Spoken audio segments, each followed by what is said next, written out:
Muchas gracias, María, por la presentación y sobre todo por la invitación. Estoy encantado de estar aquí, estaré encantado de estar aquí cuantas veces me reclames y desde luego disfrutaré muchísimo de su presencia y de su conversación. Gracias, Cecilia, por la paciencia que has tenido para, no sé dónde es, para recoger toda la información necesaria para que pudiéramos hacer esta actividad. Bueno, el tiempo se os echa encima, el tema es amplio, complejo y fundamentalmente es preocupante. Durante mucho tiempo, cuando hablábamos del Islam, ¿no se oye? ¿Ahora mejor? Sí. Durante mucho tiempo, cuando hablábamos del Islam, lo hacíamos en esta perspectiva clásica, romántica, de un mundo exótico, lores de Arabia, ciudades fantásticas, un pasado que parecía congelado en el tiempo. Sin embargo, cuando hoy hablamos de Islam, lo asociamos a emigración compleja, no integración o directamente terrorismo. Y más recientemente lo asociamos a guerras civiles que no entendemos y que parecen no tener fin. Bueno, pues yo creo que conviene de vez en cuando hacer un alto, no dejarse llevar por el ruido diario de la información y sobre todo tratar de impedir que el árbol no nos deje ver el bosque. Vamos a intentar acercarnos un poquito al núcleo del bosque, a la naturaleza del problema. ¿Qué está pasando el Islam? ¿Es que el Islam nos mira mal? ¿Es que hay una guerra de civilización? ¿Es que tenemos algún problema irresoluble con el Islam? Pues primero yo creo que conviene tener una mínima idea de qué estamos hablando cuando utilizamos la palabra Islam. Como somos occidentales, tendemos a pensar que el Islam es una más de las religiones que ordenan el planeta Tierra. Y la primera cosa que tenemos que hacer es convencernos de que el Islam no es una religión. El Islam es una cultura, o si se prefiere, es un sistema de organización social, que se diseñó, se ideó allá por la Edad Media, en un contexto histórico francamente distinto al que es ahora, y por un hombre, Mahoma, que quería poner orden en su tierra, básicamente la península arábiga. Y para ello lo que hizo fue una, digamos, cosmovisión, reunió en un algo, en un todo, elementos distintos. El Islam es un sistema de gobierno, por lo tanto hay un orden político, constitucional.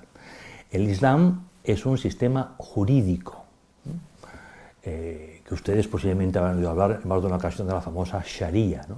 Sharia, que es el término genérico que utilizamos para hablar de los fundamentos jurídicos que proceden de la etapa fundacional del Islam. Por lo tanto, es, como podría ser el Deuteronomio, un código que recoge los fundamentos de un orden determinado en un tiempo determinado. El Islam es también un principio de ciudadanía. El Islam acepta, mediante el término umma, la reunión de todos los creyentes en una sola entidad. El Islam no entiende de lenguas, ni entiende de colores de piel, para nada es racista. Sencillamente, todo aquel que cree, todo el que es musulmán, forma parte de la comunidad de la umma y por lo tanto vive en ese contexto. Esa comunidad políticamente se reúne bajo un único concepto, el califato. El concepto Estado es occidental, para nada islámico. No existe en el Islam tradicional, en absoluto, y mucho menos conceptos como Estado-nación, totalmente ajeno. El concepto nación es ajeno al Islam. El Islam reúne a los que creen bajo una forma política donde se confunde lo civil con lo religioso, el califato. El califa es el jefe religioso, el califa es el jefe político. Lo más parecido hoy a un califato es la monarquía marroquí, la monarquía alauita. Alauí quiere decir que procede de Alí. Alí es el marido de Fátima. Fátima es la hija del profeta. Alí es uno de los personajes más complejos del Islam original y está en el origen, por otro lado, de la diferencia entre sunís y chiíes. Bien, este todo tiene, por lo tanto, una marcada dificultad para adaptarse al cambio. La vida es cambio, es lo único seguro. Lo único seguro es que nada permanece, que todo está en continua evolución. Un sistema, y da igual que hablemos de sistemas políticos, hablemos de religiones, hablemos de empresas, que no sea capaz de adaptarse a un tiempo cambiante, es un sistema que va a tener problemas y que va a generar problemas. Pues una de las características del Islam es que está diseñado para no cambiar demasiado. Y ello viene determinado por el hecho de que las normas, las indicaciones, proceden directamente de Alá, del Altísimo, del Creador, a través de su profeta, a través de Mahoma. ¿Quién es quién para interpretar al Creador? Cuando es palabra directa. No estamos hablando, por lo tanto, del Pentateuco, donde en ningún caso nos encontramos con una palabra directa, sino con interpretaciones que todas ellas deben ser objeto de un análisis crítico para entenderlas correctamente. Un miembro del Islam, un creyente, es, por lo tanto, un musulmán que querrá vivir en el califato, que seguirá la ley o sharia y que formará parte de la umma. A la hora de vivir estas creencias, cada persona es un pequeño mundo y todos tenemos nuestro carácter y nuestro talante. Los hay entre nosotros que somos más rígidos o puritanos y los hay entre nosotros que somos más abiertos, más eclécticos, más pragmáticos. El tiempo histórico hace que más gente o menos gente opte por un enfoque pragmático moderado o por un enfoque puritano. Esto no es un problema del Islam, esto es un problema de la vida. Cualquier cultura en el planeta Tierra tiene momentos de mayor apertura, de mayor moderación y tiene momentos de mayor rigor o de mayor puritanismo. Incluso dentro de una misma religión, es el caso del cristianismo, hay iglesias y o corrientes que son más puritanas que otras. En el Islam hay puritanismo desde el principio y a ello, a una interpretación puritana en nuestra lengua lo llamamos islamismo. Pero es una palabra que no quiere decir nada en árabe, sencillamente es nuestra forma de llamarlo. Nosotros tenemos otros términos que usamos más habitualmente cuando queremos hacer referencia a una actitud muy puritana en el ámbito religioso. En la teología protestante el término habitual es fundamentalista. En la teología católica el término habitual es integrista, el que se mantiene íntegro frente a las corrientes de su tiempo. También en momentos determinados hemos utilizado otros términos como ultramontano, el que se deja llevar por tendencias que vienen del extranjero y que están en línea de particular rigor a la hora de interpretar la doctrina de la Iglesia. Recientemente, en el ámbito del Islam, el término más seguido es el de salafista, cuya interpretación más correcta sería puritano. Dentro de las tradiciones puritanas cabe o no seguir una política de violencia. La violencia no es inevitable dentro de la interpretación puritana del Islam. Y es ahí cuando aparece el término yihad, Y-I-H-A-D, que ustedes habrán oído a través de los medios de comunicación. Es un término que tiene un doble uso en función de que se refiera a un individuo o a un grupo.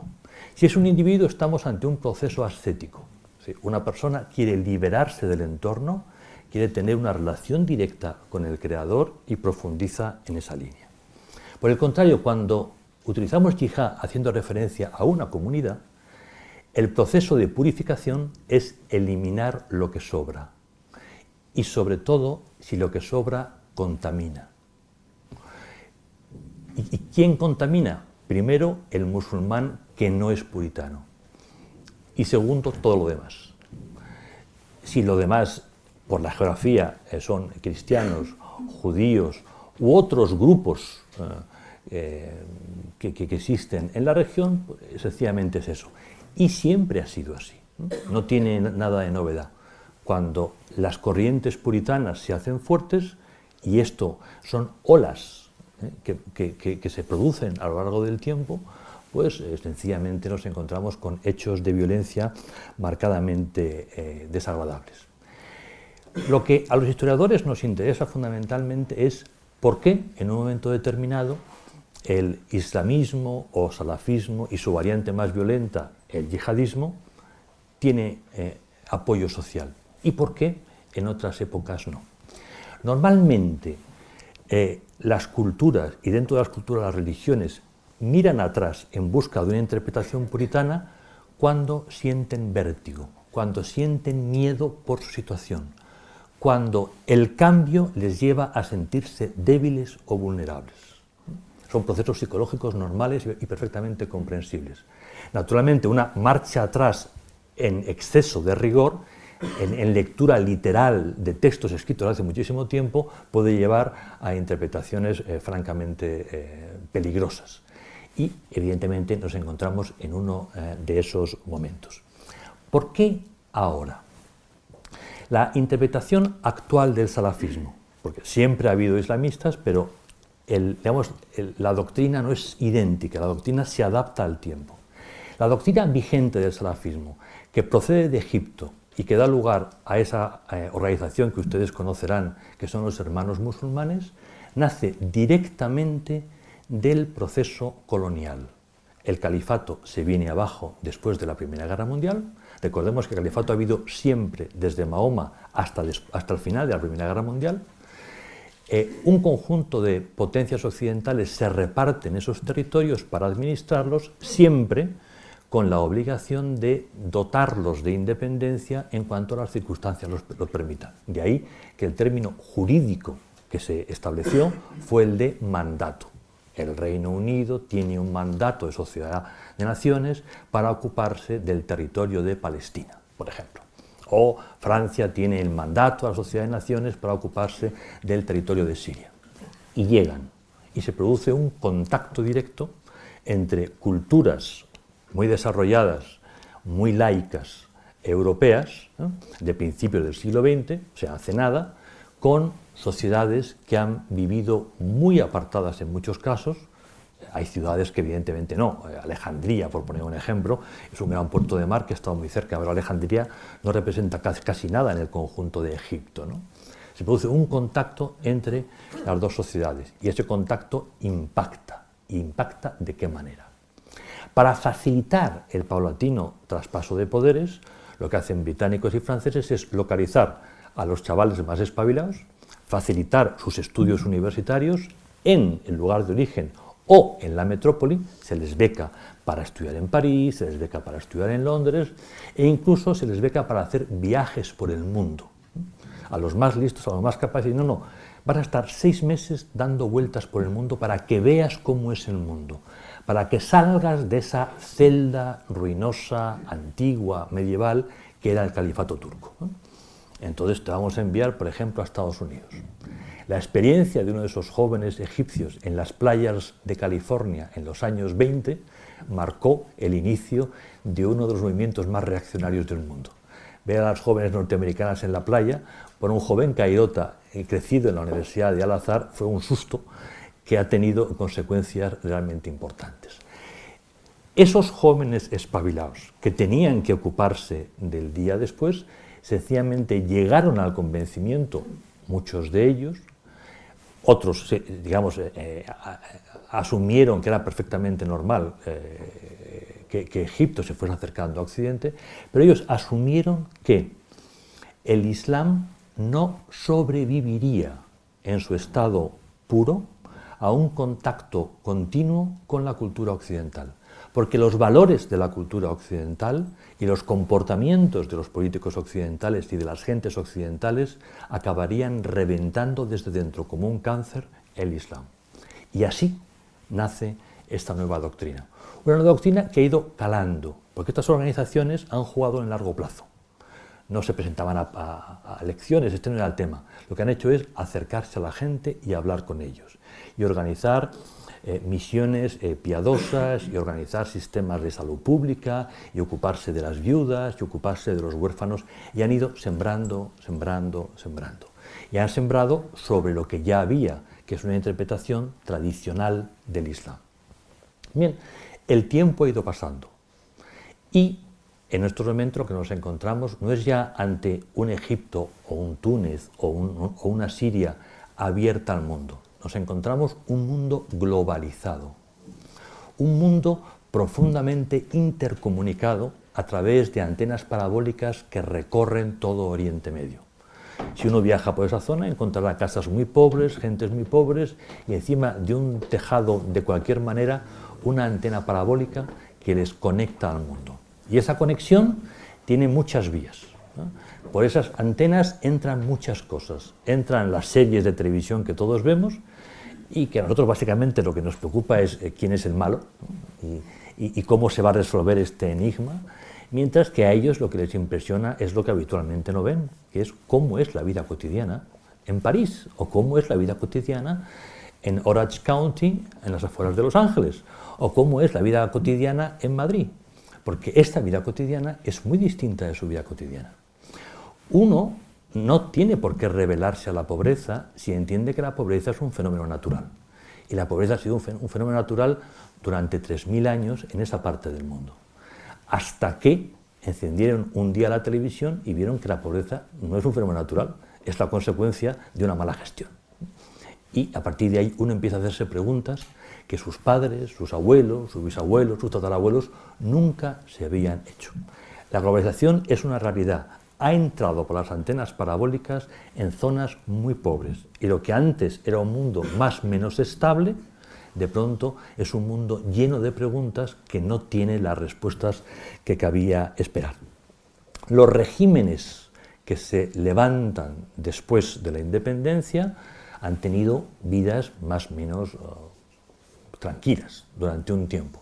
Y es que durante un tiempo, años 60, años 70, años 80, ha habido progreso. Y el progreso pues genera expectativas. Y cuando uno tiene delante de sí expectativa, es decir, que mi vida va a ser mejor y que las vidas de mis hijos van a ser mejor, pues uno aguanta muchas cosas. Sobre todo cuando, por ejemplo, la corrupción pues no es un hecho extraño, no es un hecho nuevo. Ni aquí, ni allí, ni en otras partes del mundo, ¿no? La corrupción es algo que ocurre allí donde hay seres humanos. Y por lo tanto pues es tolerable mientras a mí me llegue algo, mientras mis hijos tengan un futuro. Pero los ciclos económicos son lo que son y no siempre van como a nosotros nos gustaría, ¿no? Estamos en una etapa de crisis, o mejor dicho, llevamos un tiempo en una etapa de crisis. Y esa crisis va deslegitimando a regímenes que empiezan a no ser capaces de dar satisfacción a demandas sociales que ahora están incentivadas por el efecto de la comunicación.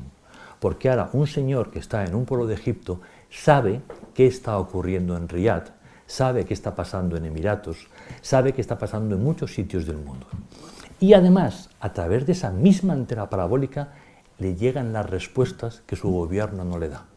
A través de las cadenas de televisión cataríes o saudíes, todas ellas detrás, mantenidas intelectualmente por la corriente wahabí del Islam, que es una corriente muy conservadora, muy rancia, muy antigua en sus esquemas, muy primitiva, pero que dispone de millones y millones de dólares para llevar a cabo su trabajo, pues las respuestas que le llegan a este señor del interior de Egipto son tan sencillas como: tu situación es la que es por culpa de tu gobierno, porque el régimen político que tienes sencillamente no se comporta como el Islam le indica. Es un gobierno corrupto, corrupto en sus valores, porque ha asumido los valores de Occidente. Corrupto en su comportamiento cotidiano porque se queda con el dinero, lo cual es relativamente cierto. Y corrupto porque está al servicio de los intereses económicos y políticos occidentales. Esto no es verdad, pero da exactamente igual. Un relato coherente es un relato coherente y si es fácil de entender, mejor que mejor. El hecho es que un día tras otro, cuando desde cadenas de televisión del mundo de la península arábiga te están explicando el mundo con esta claridad, pues eso evidentemente va calando. Pero además cala cuando esas familias se encuentran con problemas inmediatos, con problemas imperiosos. Y el problema más importante que se han encontrado allí es el efecto del progreso. Uno de los efectos naturales del progreso, tal como lo hemos entendido estos últimos siglos, es la alteración drástica de los comportamientos demográficos.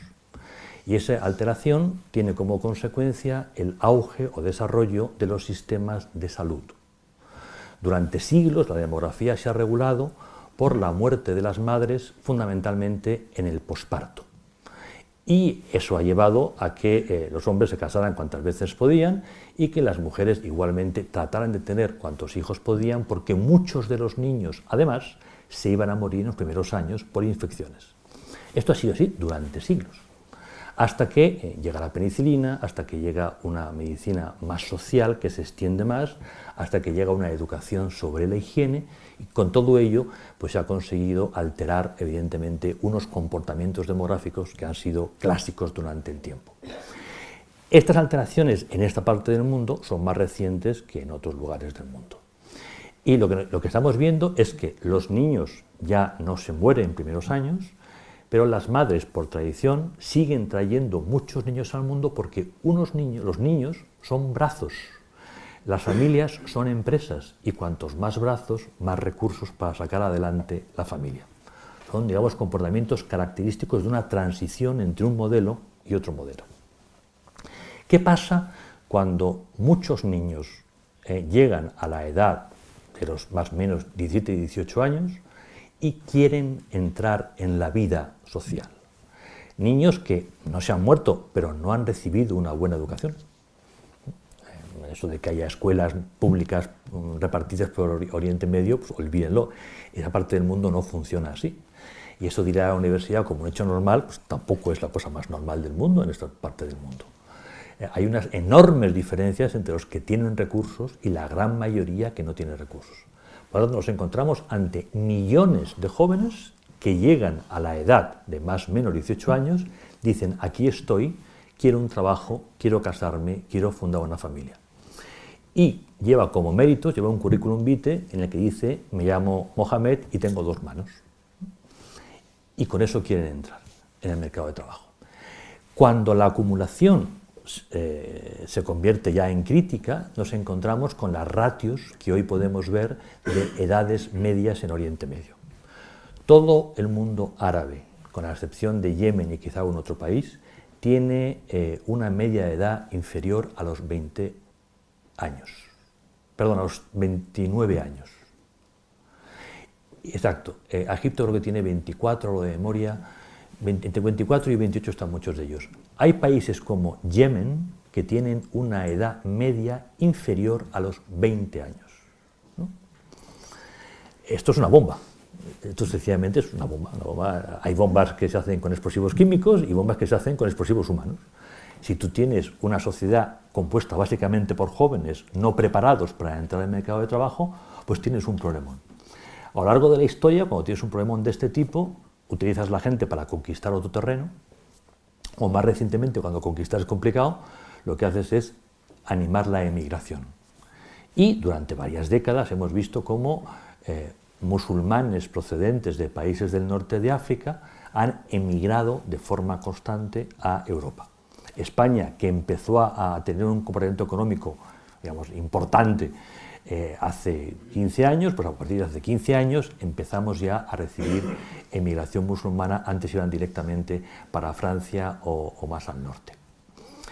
Ha habido un momento en que la situación económica europea no ha permitido seguir recibiendo inmigración y hemos cerrado la puerta, hemos cerrado la espita de la olla y la olla ha explotado. Esa explosión fue denominada en un acto de, digamos, generosidad incalculable, Primavera Árabe. La ingenuidad no es una virtud, es una circunstancia, ¿no? Pero podemos considerarlo como un hecho positivo. Decidimos que es que querían la democracia. Lo que estábamos viendo en Túnez, en Egipto, en otros sitios, es que chicos de la élite, formados en universidades internacionales y avergonzados o preocupados por el comportamiento de sus padres y del régimen político de su país, lideraron un movimiento de reforma. Un movimiento que claramente tenía una vocación democrática y sobre todo modernizadora. Pero esos chicos conocían mucho mejor Londres que el interior de su país, como es muy normal en estas élites políticas de países de este tipo. Y actuaron igualmente con una ingenuidad formidable, movilizando gente a la que no conocían y no entendían y con la que básicamente no hablaban para derribar el régimen de papá. Cosa que consiguieron. El problema fue el día después. ¿Qué haces con un país que no conoces, que vive en una dinámica cultural que no es la tuya? ¿Y cómo montas un régimen político? Naturalmente estos chicos perdieron el control de la situación exactamente al día siguiente y quien se hizo con el control fueron los hermanos musulmanes que llevaban años preparándose para ese momento. Ese es, digamos, el guión básico de cómo hemos llegado a la situación que hemos llegado en esta zona. A partir de ahí, pues ya saben ustedes que ha habido problemas de distinto tipo y que según el país se ha canalizado de una forma u otra. Siguiendo con el origen del yihadismo que hoy nos ocupa. Importante entender que, puesto que el concepto Estado no es propio del Islam, las fronteras creadas por franceses y británicos fundamentalmente en el marco de la Sociedad de Naciones son fronteras que en ningún momento han calado en la región. Hay países que nunca han existido hasta que franceses y británicos decidieron, para repartirse el terreno, crearlos con un cartabón. Nunca existió Argelia, nunca existió Libia, nunca existió Jordania, nunca existió Irak y desde luego nunca existieron los territorios de la península arábiga.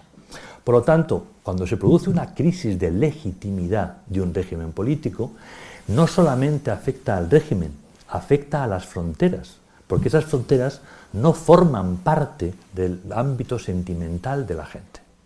Por eso el término nación es tan absurdo aplicarlo a este mundo. Otra cosa es hablar de Marruecos o de Egipto, que sí son estados históricos, ¿no? Y que sí tienen identidad, como algún otro, evidentemente, y ya no salimos del ámbito árabe para entrar en el ámbito persa, Irán. Irán sí tiene raíces, sí sabe quién es y vaya si sabe a dónde va y de qué manera. Igualmente podemos hablar de Turquía, ¿no? Como un estado con raíces, con una identidad. Estos no tienen problemas sobre su existencia. Pueden tener problemas de fronteras porque quieren más terreno del que tienen. Pero esa es otra historia. Lo fundamental es entender que en este juego, en cuanto se produce la tensión, inevitablemente las fronteras son cuestionadas. Y todo ello genera una radicalización que es muy preocupante. A la hora de plantearse las estrategias islamistas, hemos visto, hecho referencia a ello, el tema de los hermanos musulmanes, que es, digamos, el gran movimiento, el movimiento que nace del final del califato. Los hermanos musulmanes han apostado por la lluvia fina. Vamos a hablar con la gente, vamos a explicarles qué está ocurriendo para que se convenzan de que no tenemos más camino que la vuelta a los fundamentos, la vuelta al califato, la vuelta a la Sharia. Y que eso implica quitarnos de medio a regímenes corruptos y golpear duramente a Occidente para que deje de influir sobre nuestros gobiernos. Y eso va funcionando. Pero hemos visto recientemente en Egipto cómo, habiendo funcionado, habiendo sido un éxito, ganando finalmente las elecciones, se monta un golpe de Estado por razones democráticas y se les quita de en medio. Por lo tanto, la obtención del poder requiere algo más que ganarse la voluntad de la gente en países como este. De ahí que sectores procedentes de hermanos musulmanes digan hay que dar un paso más, hay que ir a la violencia. La violencia es la yihad, que es un paso más al salafismo. Y la yihad ha tenido estrategias distintas, o está teniendo estrategias distintas. La primera es la que hace referencia a la yihad en un entorno político concreto. Por ejemplo, la yihad en Egipto. Recuerdan cómo murió un presidente de Egipto a tiros y recuerdan actos de violencia. Esa fue la yihad egipcia, ¿no? Practicamos el terrorismo para castigar al gobierno, mostrar su debilidad y animar al pueblo a que se levante. El problema es que en un espacio concreto, pequeño, la posibilidad de estos grupos de sobrevivir a una policía, unas fuerzas armadas, unos servicios de inteligencia que no están sometidos al Estado de Derecho es francamente limitado. A través de la tortura y de la violencia fueron eliminados. Y los pocos que quedaban huyeron, como aquel señor al-Zawahiri, hermano musulmán primero, hijo de un gran cirujano, nieto del rector de la Universidad de Al-Azhar y uno de los padres de los hermanos musulmanes. Al-Zawahiri, hoy líder de Al-Qaeda, escondido en Pakistán, salió de Egipto huyendo después de una temporada en la cárcel. Y se une a otro grupo de gente que está en Afganistán diseñando un nuevo modelo, el modelo Al-Qaeda. Al-Qaeda es un modelo genial, un modelo brillante, que tiene su origen en las lecciones aprendidas en la Guerra Civil Argelina y en Vietnam. La idea de Al-Qaeda es no nos ocupemos del control territorial. No nos preocupemos por tener territorio. El territorio es un problema, hay que defenderlo, hay que estar allí, estás expuesto, ese no es el tema. Tenemos que desarrollar producciones cinematográficas que impacten directamente en la conciencia de la gente a través de los medios de comunicación. Estamos ya en un nuevo concepto de guerra que tiene su origen directo en el Vietcong. Recordemos, Estados Unidos ganó todas las batallas y batalla tras batalla fue hacia la derrota final en Vietnam. ¿Por qué? Porque los cuartos de estar de Estados Unidos no soportaron el día a día de la guerra de Vietnam. Ahora la guerra es participada por las familias desde la retaguardia. Y si la retaguardia en democracia es quien vota, al final los políticos dependen de los sentimientos de las familias. Y lo mejor, por lo tanto, es trabajar el lado sentimental de las familias, el lado de la clase normal, de la gente normal. Hagamos producciones para ellos y todo lo que vienen haciendo inevitablemente va acompañado de cámaras de televisión, de micrófonos y de mecanismos para distribuir inmediatamente todo lo que se hace. No se hace nada que no esté pensado para ser grabado y distribuido. Cualquier acto va dirigido para ello. Por lo tanto, su estrategia en el medio y largo plazo es golpeamos, buscamos efecto, golpeamos, buscamos efecto. Y poco a poco nos encontraremos con que Occidente se sentirá débil y vulnerable y dejará de apoyar a los gobiernos árabes moderados. Y la calle árabe empezará a considerarnos como auténticos héroes. Seremos mujahidines, seremos gente honrada, soldados excelsos admirados por su valor. Y desde ahí podremos dar el golpe final que ya sí será territorial. Y derribando los regímenes levantaremos el califato, que es la única forma legítima de funcionar. Y en esto está Al-Qaeda. Este es el juego de Al-Qaeda y por eso golpea en el Islam y por eso golpea en Occidente. Y no siempre somos capaces de entender la lógica de su actuación y no siempre respondemos de la forma más inteligente posible. Cuanta más importancia demos a sus actos, más victoria para ellos, mejor resultado. Si tú haces una producción, lo que quieres es que tenga impacto. Cuanto más impacto tenga, cuanto mayor reconocimiento de la gravedad de lo ocurrido reconozcamos, más éxito que van a tener. Al-Qaeda se reorganizó después de los ataques en Afganistán, cosa que estaba prevista y no hubo ningún problema. Y se reorganizó a través de regiones. Hay una Al-Qaeda en la península arábiga, hay una Al-Qaeda en las tierras de Mesopotamia, hay una Al-Qaeda en Siria, hay una Al-Qaeda en las tierras del Magreb, hay una Al-Qaeda en las tierras del Níger, hay una Al-Qaeda en Europa, ahora hay una Al-Qaeda en la India.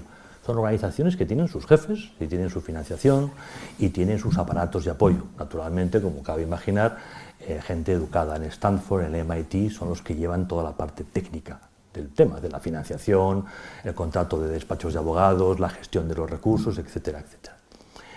Reciben dinero a las puertas, no hay ningún problema. De familias, por una parte, del mundo islámico, con capacidad para ello, por lo tanto, península arábiga, y depende del momento directamente de los gobiernos que tengan interés en una determinada actuación de uno de estos grupos terroristas. No han tenido normalmente problemas de financiación. Aunque depende del grupo y depende del momento, han tenido un fin de mes un poquito más complicado o un poquito menos complicado. En un momento determinado se produce una tensión entre el líder de Al-Qaeda en Mesopotamia, que en aquel momento se llamaba Al-Zarqawi, y el líder de Al-Qaeda Central, que seguía siendo Al-Zawahiri. Y el debate era básicamente sobre dos cosas. ¿En qué medida es legítimo cometer actos terroristas contra musulmanes suníes que no son enemigos, cuyo comportamiento no merece un castigo especial, y en qué medida es importante o no controlar partes de territorio desde los que poder llevar a cabo determinadas acciones bélicas? Bueno, la relación entre al-Zawahiri y al-Zarqawi fue a peor directamente, hasta el punto de que estaban próximos a la ruptura. La muerte de al-Zarqawi por parte de los norteamericanos liberó un poco de tensión. Pero después de varias sucesiones al frente de Al-Qaeda en Mesopotamia, llegó un nuevo personaje, apellidado al-Baghdadi, que decidió poner fin a esa tensión histórica. Y entonces Al-Qaeda en Mesopotamia se independizó, dejó de mantener pleitesía o lealtad a Al-Qaeda central y constituyó una organización nueva, que conocemos con 5 nombres distintos: ISIS, ISIL, Estado Islámico, Califato o Daesh. Con los 5 nombres se aparece citada. Vamos a llamarlo Estado Islámico para entendernos. Estado Islámico se hace fuerte en Siria y en el norte de Irak, y en un momento determinado, aprovechando el despiste estratégico norteamericano al retirar por razones electorales antes de tiempo sus tropas de Irak, y el hecho de que Irán aprovechara esa situación para echar a los suníes del gobierno de Bagdad y por lo tanto tratar de que todo Irak estuviese bajo control chií, en ese momento los clanes suníes pidieron ayuda al Estado Islámico, porque solamente ellos podían llegar a la zona norte de Irak para salvarlos. Naturalmente, los dineros del Golfo inmediatamente fueron hacia el Estado Islámico para poder dotarles de los medios necesarios para cumplir su función, que no era otra que contener el expansionismo iraní en Irak. En estos momentos, Irán controla la mitad sur de Irak y desde ayer han conquistado la ciudad de Tikrit. La conquista la ha dirigido un general iraní, al frente de tropas iraníes y con el apoyo aéreo de los norteamericanos, en un acto de una brillantez estratégica perfectamente descriptible. En esa situación, los saudíes han enviado todo el dinero posible a esta gente para hacerse con el control de la situación. Esta gente que consiguió provocar una desbandada en las tropas iraquíes, entrenadas por nosotros, se hicieron con el control del armamento del ejército iraquí, donado por nosotros: carros de combate Abrams de última generación, piezas de artillería modernísima y toda la munición que se pueda imaginar. Esta gente pueden ser radicales, pero evidentemente no son idiotas, y sobre todo en estos momentos representan la causa suní. Por lo tanto, generales, coroneles, tenientes coroneles y academia suníes se han incorporado al Estado Islámico como oficiales superiores. Por tanto, estamos hablando de un ejército privado dotado de oficiales de academia y dotados del armamento que nosotros hemos cedido a ese país para que fuese un ejemplo de moderación en la región. El Estado Islámico hoy asume un principio de autoridad en la región. ¿Por qué? Porque gana. Y desde esa situación de victoria nosotros podemos ganar, controlar un territorio superior a varios estados europeos, ¿no? Y naturalmente tienen petróleo que venden en el mercado con dificultad, pero lo venden. El Estado Islámico se ha proclamado califato y por lo tanto ha exigido a todos los grupos yihadistas que reconozcan la condición de califato, es decir, que asuman el liderazgo, que accedan a la pleitesía de reconocer ese liderazgo. Una buena parte de ellos lo está haciendo. El último, que fue hace 2 días, Boko Haram desde Nigeria. Boko Haram controla también una extensión superior a varios estados europeos y tiene un ejército de unos 40.000 hombres, que son unas cantidades bastante respetables. Y ha derrotado por ahora a 3 estados. Vamos a ver cómo continúa la situación, pero está más que preocupante. Bueno, en estos momentos, por lo tanto, lo que vemos es una disputa entre Al-Qaeda central y el Estado Islámico para saber quién va finalmente a dirigir el mundo yihadista, que es una de las vertientes del tema. El resultado es que el Islam está viviendo una crisis de identidad provocada por su difícil aceptación y su difícil adaptación a un mundo globalizado.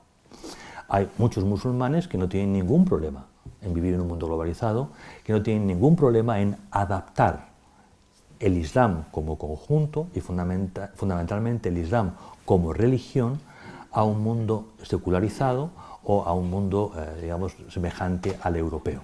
Hay musulmanes en todas partes del mundo, pero vamos a centrarnos en lo que nos interesa, que es el Oriente Medio, Magreb, Sahel y fundamentalmente Europa. Hay musulmanes en Alejandría, en Rabat, en Madrid y París, que es gente absolutamente normal, que cree que la modelización no es incompatible con sus creencias, que una cosa es el ámbito familiar e íntimo y otra cosa es el entorno, y que por lo tanto se adaptan, trabajan e intentan que sus hijos tengan el mejor futuro posible. Y por el contrario, hay otros muchos musulmanes que han entrado en la lógica del islamismo, el violento o no, y tratan de reconstruir el califato. Desde Mauritania hasta Pakistán, que es una distancia considerable, toda esa franja está en guerra. Naturalmente, el nivel de violencia no es el mismo en Marruecos que en Argelia, y no es el mismo en Argelia que en Libia, pero toda la franja está en un estado de violencia. En toda la franja hay grupos yihadistas dispuestos a llevarse por delante todo lo que puedan encontrar. Libia es hoy digamos, el centro de operaciones fundamental. Ante una guerra interna del Islam, que es una guerra de identidad, que básicamente es una guerra cultural, los que no somos parte del Islam no tenemos mucho que hacer. Por lo tanto, digamos, ni nos culpemos porque estamos en el origen de, no estamos en el origen de, ni nos culpemos porque no sabemos resolver el problema de, porque no tenemos margen de maniobra para resolver ningún problema de este tipo. Son problemas internos del Islam y el Islam tardará sus 25, 30 o 50 años en resolverlo. Y mientras tanto van a pasar muchas cosas y muchas de ellas no van a ser agradables. Pero es lo que toca, sencillamente son ciclos históricos y hay que asumirlo y vivir con ello. Lo que sí tenemos que resolver es, uno, ¿qué pasa con el Islam que está con nosotros? Y dos, ¿en qué medida podemos ayudar a la parte del Islam que es vecina nuestra?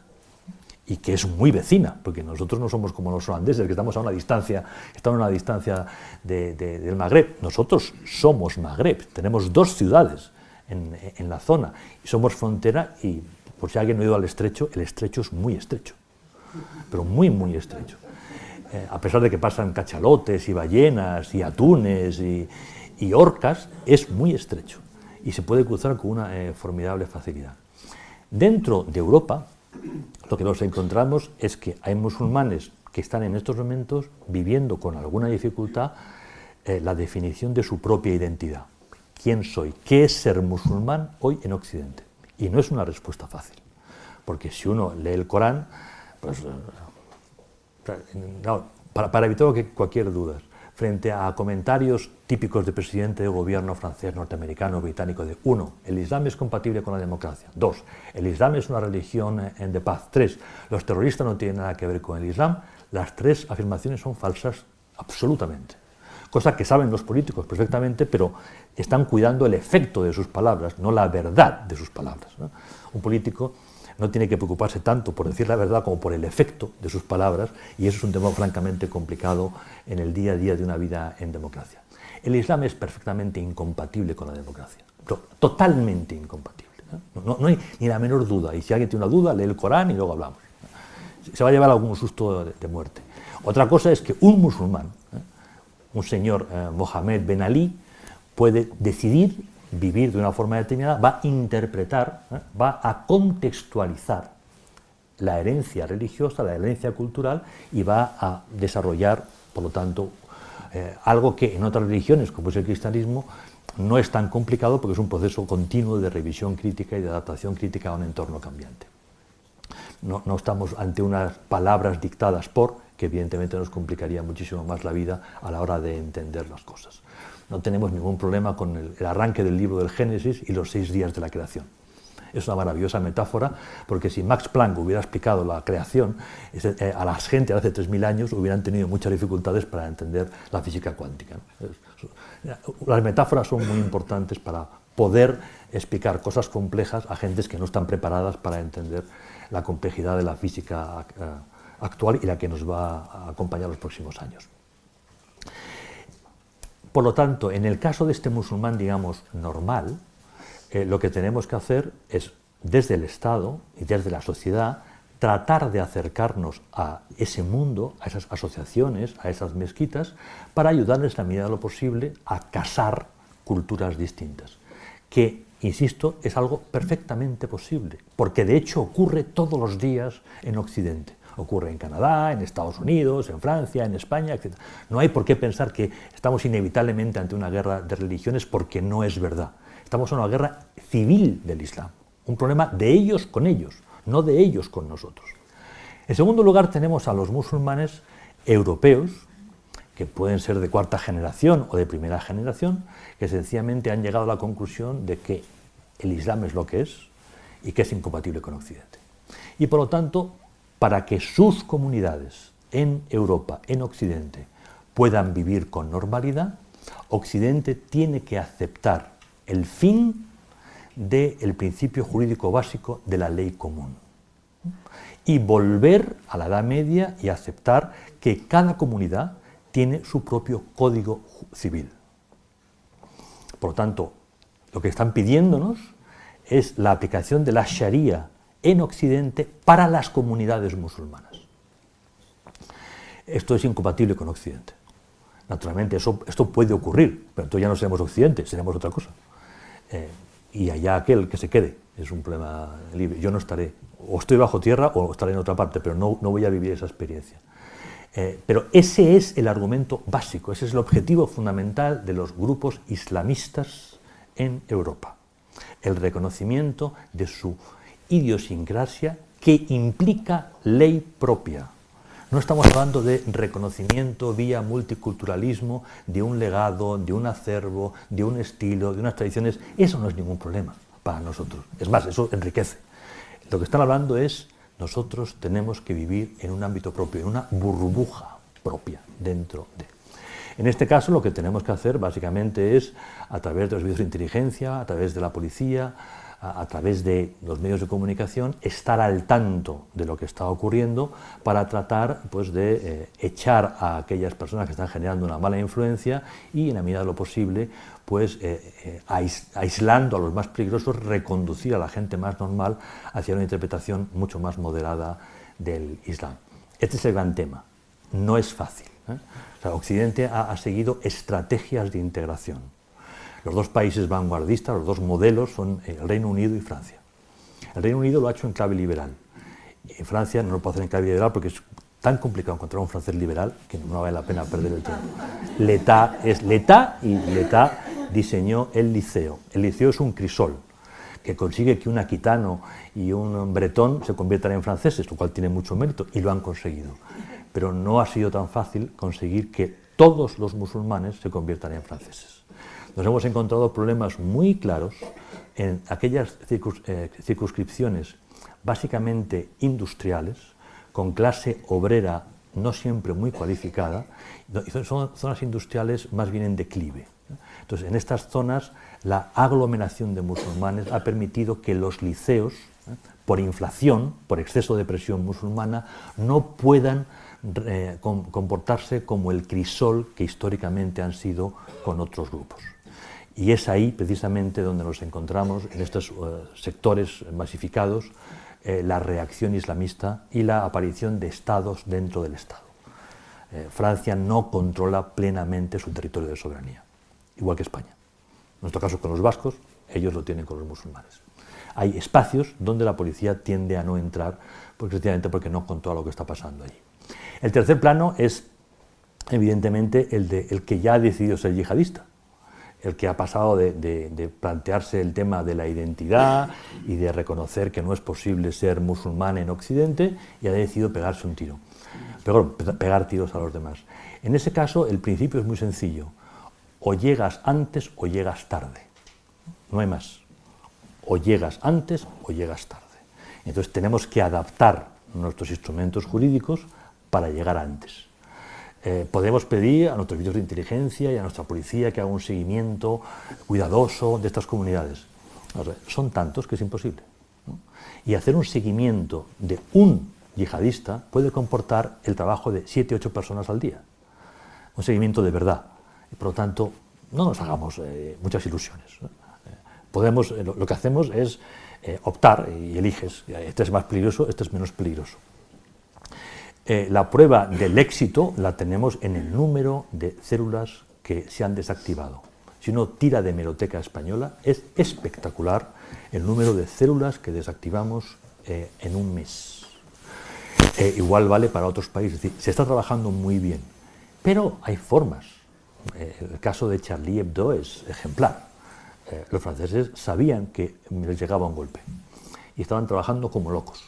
Y naturalmente lo que hicieron fue el censo de nuestros yihadistas, sobre todo los que acaban de volver de Siria, que son los más aguerridos y más dispuestos. Y así, eso es como el capote. Entretienes a los servicios de inteligencia buscando a los sirios. ¿Quién dio el golpe? Dos pequeños ladronzuelos del mundo de la droga que habían pasado unas vacaciones en Yemen aprendiendo a disparar y que nunca habían combatido. Y que evidentemente no eran el tema de mayor preocupación de la policía ni de los servicios de inteligencia. No puedes seguir a todos, y ellos tienen paciencia, saben marearte, saben preocuparte y al final, más tarde o más temprano, te van a dar un golpe. Nos van a dar golpes, no uno, nos van a dar bastantes golpes, a los franceses, a los españoles, a los alemanes. Vamos a triunfar quizá 9 de cada 10 veces o 15 de cada 20. Pues, seguiremos avanzando, seguiremos teniendo muchos éxitos y de vez en cuando nos van a dar un golpe. ¿Qué ocurre con el éxito del yihadismo en nuestra frontera sur? Que es algo en lo que podemos ayudar menos. Bueno, estamos en la parte buena del planeta, en este sentido. Es decir, que aunque somos frontera, estamos en el lado donde el Islam es más tranquilo. Marruecos es el país más estable del mundo árabe. De verdad. Uno puede pensar, bueno, no, pero es que Emiratos, la península arábiga puede saltar en pedazos en los próximos 15 años. Esa es la parte más inestable del planeta. Están llenos de Rolls Royce, llenos de Range Rover, consumen como nadie, eso está cogido con alfileres. Tienen una guerra en el sur, Yemen, donde hay presencia shia y suní, hay territorios controlados por Al-Qaeda y territorios controlados por Irán a través de un grupo vinculado con ellos. Y en el norte tienen el Estado Islámico y Al-Qaeda. Esa parte, digamos, en ese momento tiene mucho cash, pero no tiene mucha seguridad y su futuro es muy incierto.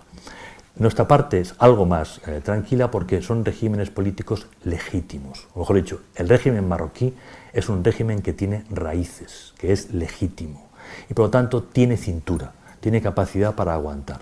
Nuestro trabajo fundamental es, junto con los franceses, con los portugueses y con los norteamericanos muy presentes en Rota, hablar mucho con Marruecos y con Argelia y trabajar en varias líneas. La primera, ayudarles a no ser ellos mismos, es decir, convencerles de que quizá robando menos se puede ganar mejor el amor de los ciudadanos, ¿no? de los súbditos en este caso. La monarquía alauita es un escándalo, ¿no? Lo ha sido siempre, pero como es legítima aguanta. Bueno, todo tiene un límite en la vida, entonces es muy importante que la monarquía alauita se convierta precisamente en el motor de la regeneración del país. Y la primera cosa que hay que regenerar son los hábitos a la hora de meter mano en dinero ajeno. Lo segundo es, de verdad, ponerse al frente de la economía y facilitar el desarrollo económico y social. No solamente que llegue inversión extranjera, no solamente que se hagan cosas y que se den puestos de trabajo, es muy importante avanzar en la educación y en la sanidad. Eso es muy, muy, muy importante. Y luego, con ellos, trabajar en la estabilización de la zona. Un desierto como el Sáhara y la franja sur del Sáhara, que es el Sahel, es un espacio de kilómetros y kilómetros y kilómetros apenas habitado. Es una autopista para los yihadistas, una auténtica autopista. Bueno, nosotros tenemos tecnología y tenemos medios y unidades militares muy potentes. Ellos tienen un problema y tienen necesidad de ayuda. Nosotros estamos colaborando y deberemos colaborar mucho más con ellos. Pero esto es un todo integrado. Es decir, de poco vale eliminar núcleos yihadistas en Malí o en la República Centroafricana si mientras tanto esos regímenes no se fortalecen, esos regímenes no se asientan, esos regímenes no dan expectativa de futuro a su gente. De nada vale el uso de la fuerza, por legítima e inteligente que sea, si no hay una labor política previa que asiente esos regímenes políticos, esas sociedades, y ayude a resolver su problema en estos momentos de identidad sobre qué es ser musulmán en un mundo globalizado. Y dicho esto, he hablado casi una hora, así que, doña María, devuelvo la palabra.